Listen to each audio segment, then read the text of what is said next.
Lucifer, chapter 4. So, there's a turn up for the book of Revelation, and the devil that deceived them was cast into the lake of fire and brimstone where the beast and the false prophet are, and shall be tormented day and night forever. Oh, cheers, I thought when I heard that. Oh, thanks. But now they're putting it out that Johnny Flashback was on a need-to-know basis. He'll be narked about that. He's never been right, stands under a silver tree in paradise with unwashed dreads and a beard the size of a sheep, muttering and doing those mad tramp things with his hands. It's the Kerouac trajectory from beat guru to stumbling bum. You see it a million times. You know what all this is about, don't you, assuming for a moment? He's serious? Divine anxiety. Create the unforgivable and you compromise infinite mercy. Forgive the unforgivable and you compromise infinite justice. Mercy, justice, yada, yada, yada, until you're so dizzy from chasing Bugs' logic around in circles that you fall on your cosmic arse and put your cosmic head in your cosmic hands and wish you never created anything. Therefore, this preposterous new deal before time comes to an end, actually the end. Sorry, I didn't mean to just drop that on you. Forget I said it. Time's not coming to an end. There's loads of time left. For a reason that's nothing to do with the end of the world being nigh, I get a shot at redemption. There's a catch. Where would he be without those catches? I've got to live as a human being. 1 month's trial period, then I sign up for a lifetime of earwax and flu. I, Lucifer, get the chance to go home, provided I don't make an utter pig's pizzle of living out the rest of Declan Gunn's life. Now, there are a lot of machinations and computations to be gone through when confronted with this type of offer. I've been through them. It took about 3 Earth seconds, and I'll bring you up to speed presently. But why, in the meantime, Gunn? Well, as you'll remember, having fallen on harder times than he thought he could bear, our scribe was about to take his own tediously predictable life. Razor blades, bath, Joni Mitchell, and the tape deck. Suicide's a mortal sin. I get the suicides. Look, if you're thinking of killing yourself, don't.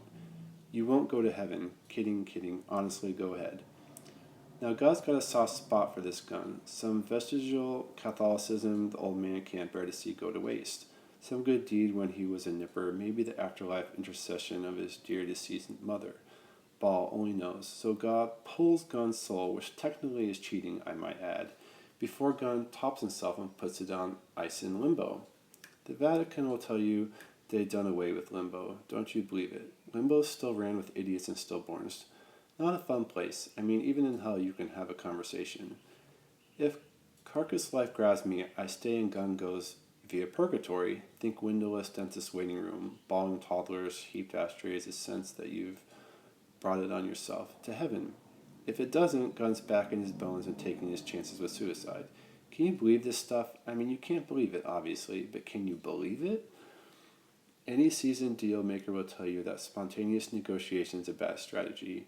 The ad hoc approach will leave you ripped off, busted, conned, stiffed, outsmarted, and generally holding the shitty end of the stick. The advantage of being me is that I know where I'm going with a deal from the get-go. I always know. Fact is, there's really no dealing with me. Dealing is so an inappropriate concept it amounts to a really in category mistake. I can tell you what wasn't going to be the deal.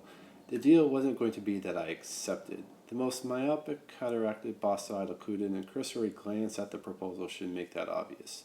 But not taking the deal didn't mean that I wasn't going to have some Do you know something? I'm not being completely honest. I know you're shocked. There was, by the flaming nipples of Astarte, there was the briefest, tiniest, most fleeting sliver of a moment in which I thought, they move fast, angelic thoughts, you've got to be quick, in which I wondered whether actually thinking about it, whether in the end it wouldn't be worth.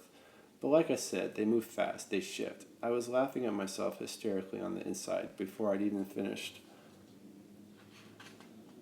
considering whether it might not have been something to consider. It's not even fair to describe the process as one of considering. It's more of a rogue or involuntary twitch of the spirit, analogous perhaps to those in the corporeal realm, which shock you inexplicably in the state between being awake and falling asleep. What's the matter? Dunno, just got a massive twitch. Well, you frightened the bloody life out of me. Now that I come to think of it, not infrequently precipitated by half dreams of falling, yes? That sudden yank or jolt just before you hit the ground. Anyway, the point is, moment of professional weakness, machoistic fantasy, psychodemonic tick, call it what you like. It was there one instant, gone the next. When it came down to was, no, no, no, no, no. It won't do. That's not the whole story. That is not Lucifer the whole story. Very well, I hold up my hand. Economy with the truth. The truth is I had to take it seriously. Had to, do you see? And no more or no less the way than the old boy has to take genuine human penitence seriously. It's a condition of his nature. One doesn't have a choice about some things. Even he'd admit that. Of course, what one wants to do is laugh the whole thing off. Me back in heaven, one wants to muse aloud with a troweled-on facetiousness. Yes, I see.